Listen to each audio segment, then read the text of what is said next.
વલાઓ, પ્રભુ ઈસુના નામમાં પ્રેમી સલામ. અને આજે હું તમારી સાથે જે શેર કરવા માંગુ છું એ ખાસ કરીને એવી વ્યક્તિઓ માટે કે જેમણે આશા ગુમાવી દીધી છે, જેમના સ્વપ્નો ખતમ થઈ ગયા છે, અથવા જેમણે એવું માની લીધું છે કે પ્રભુ અમારી પરિસ્થિતિ નહીં બદલે. પ્રકટીકરણના પુસ્તકની અંદર બાઇબલ એ પ્રમાણે જણાવે છે કે સૃષ્ટિનો પાયો નંખાયા અગાઉ હલવાનનું વધ કરવામાં આવ્યું.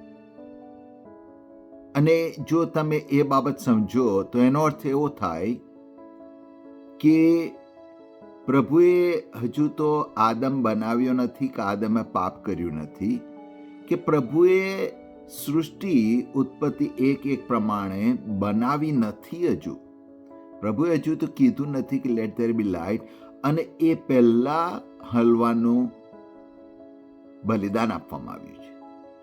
એનો અર્થ એવો થયો કે પ્રભુ એ પ્રશ્ન ઊભો થાય, આદમ પાપ કરે અથવા પ્રશ્ન ઊભો થાય એ પહેલા એનું સોલ્યુશન કરેલું છે. અને તમે થ્રુઆઉટ તમે ઉત્પત્તિથી લઈ અને જો તમે પ્રકટીકરણ સુધી જુઓ તો બાઇબલ એ હંમેશા રિસ્ટોરેશનની સ્ટોરી છે. કે પ્રભુએ જે ગુમાવ્યું હતું, પ્રભુએ જે બાબતો આપણે ગુમાવી, પ્રભુએ નથી ગુમાવી, એને ફરીથી સ્થાપિત કરે છે.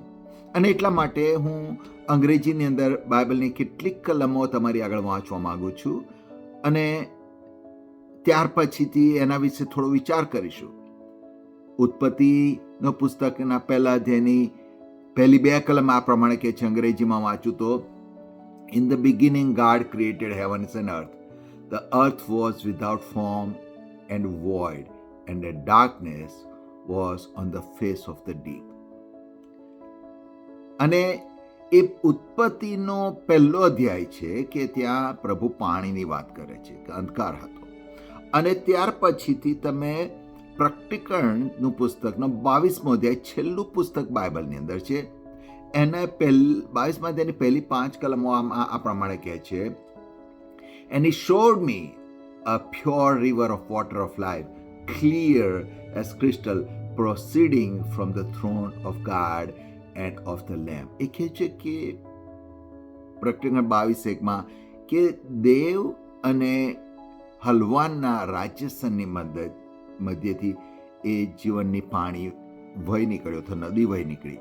અને જો તમે યોહાનની સુવાર્તા પર ધ્યાન આપો તો યોહાનની સુવાર્તાના 4થા અધ્યાયની 13મી કલમમાં પ્રભુ કહે છે આ પ્રમાણે કે જે કોઈ તરસ્યો છે એ મારી પાસે આવે ને હું એને પાણી આપીશ.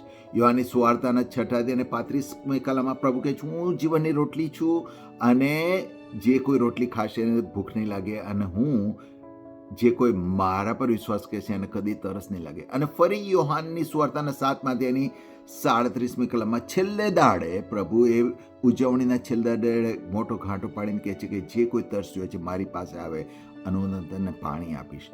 પાણીમાં શું છે અથવા કેમ ઉત્પત્તિના પહેલા અધ્યાયની અંદરથી લઈ અને પ્રકટીકરણના 22મા અધ્યાયમાં પાણીની વાત આવે છે, અને શા માટે જે મેં બાબત તમને કહી કે પ્રભુ એ રિસ્ટોરેશનના પ્રભુ છે.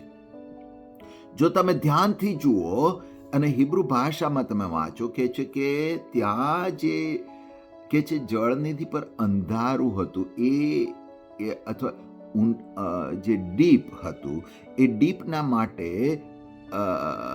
ઊંડાણના માટે જે શબ્દ હિબ્રુમાં વાપરેલો છે ટોહેમ. અને ટોહેમ શબ્દનો અર્થ એવો છે કે એ એવી જગ્યા કે જેની અંદરથી કદી જીવન પ્રોડ્યુસ ના થાય, એમાંથી કદી જીવન ના આવી શકે, એ ટોહેમ હતું. અને ત્યાં કે છે જળનિધિ પર અંધારું હતું, ને અંધારાના માટે એક બહુ સરસ શબ્દ વાપરવામાં આવેલો છે, ચોસેક. હવે એ અંધારું જે હું ને તમે સમજીએ છીએ એ પ્રકારનું અંધારું નથી. જ્યારે હું ને તમે લાઇટ બંધ કરીએ ત્યારે અંધારું થઈ જાય છે, અથવા રાત પડે છે, સૂરજ આથમી જાય છે ત્યારે અંધારું થાય છે, એ અંધારાની વાત નથી. આ કંઈક એવું અંધારું હતું કે જેનો ઉલ્લેખ મને ને તમને જોવા મળે છે જ્યારે મિસરની અંદર 3 દિવસ માટે અંધકાર છવાઈ રહ્યો ત્યારે કહે છે કે મિસરીઓ પોતાની જગ્યાએથી ઊભા થઈ શક્યા નહીં. કેમ? શું મિસરમાં મશાલો નહોતી? પણ એ અંધકાર કંઈક અલગ પ્રકારનો હતો કે જે જીવન લઈ લે. હવે તમે સમજો કે જ્યારે ઉત્પત્તિ 1:1 અંદર એ પ્રમાણે કહે છે કે ઊંડાણ એવું હતું, ટોહેમ હતું કે જેમાં જીવન પ્રોડ્યુસ ના થાય, અને પાછું એની ઉપર ચોસેક હતું જે મરણ દર્શાવે છે. ત્યાં કદી જીવન અસ્તિત્વમાં ના આવી શકે. અને કહે છે પ્રભુએ જ્યારે પણ કીધું લેટ ધેર બી લાઇટ, અજવાળું થાવ, હિબ્રુમાં કહે છે યેહી ઓર. હવે જે ઓર જે છે શબ્દ એ બહુ સૂચક છે, કારણ કે યશા પ્રબોધક કહે છે કે અંધકારમાં બેઠેલા લોકોએ પ્રકાશ જોયો. એ ઓર એ શબ્દ એ પ્રભુ ઈસુને રિપ્રેઝન્ટ કરે છે કે જ્યાં જળનિધિ પર અંધારું હતું, જ્યાં જીવન કદી અસ્તિત્વમાં ના આવી શકે, એ જગ્યાએ પ્રભુ ઈસુ આવે છે અને કહે છે કે ત્યાં જીવનનું પાણીનું ઝરા વહી નીકળે છે. તમે જો આગળ વાંચો તો ત્યાર પછી જે પાણીના માટે શબ્દો છે માઈમ, એ જીવંત પાણી કે જીવન આપે છે. એટલે પૃથ્વી અસ્તવ્યસ્ત અને ખાલી હતી, ત્યાં જીવન અસ્તિત્વમાં આવી શકતું નહોતું. ત્યાં પ્રભુ ઈસુ આવે છે અને જીવનની શરૂઆત થાય છે. That was the beginning. હજુ પાપ થયું નથી એ પહેલા પ્રભુએ જીવન, સુંદર જીવન બનાવ્યું છે. અને પાપના કારણે પછીથી એ જીવન જે સુંદર હતું એ પ્રકારનું રહ્યું નહીં. પણ તમે જો ફરીથી પ્રભુ સ્થાપિત કરે, એટલે પ્રભુ કહે છે હું પાણી આપીશ, જે હું આપીશ એ જીવનનું પાણી છે. અને એટલા માટે પ્રકટીકરણના પુસ્તકના 22મા અધ્યાયમાં કહે છે કે હલવાન અને દેવના રાજ્યસનની મધ્યથી એ જીવનનું પાણી વહી નીકળ્યું. પ્રભુએ જે ઉત્પત્તિ 1ની અંદર જે જીવનની શરૂઆત કરી હતી, એ જીવન પ્રભુ ફરી સ્થાપિત કર્યું છે. અને જો આટલી અંધકાર કે જ્યાં જીવન અસ્તિત્વમાં નહીં આવી શકે, એમાંથી પ્રભુ જો જીવન પેદા કરે છે, તો મારા ને તમારા જીવનમાં ભલે ગમે તેટલો અંધકાર હશે, ભલે ગમે તેવી પરિસ્થિતિ છે, જો પ્રભુ ઈસુ આવીને ઉભા રહે છે તો જીવનની શરૂઆત થાય છે. અને હું આશા રાખું છું કે તમને એ જીવનનો અનુભવ થશે. Thank you and God bless you.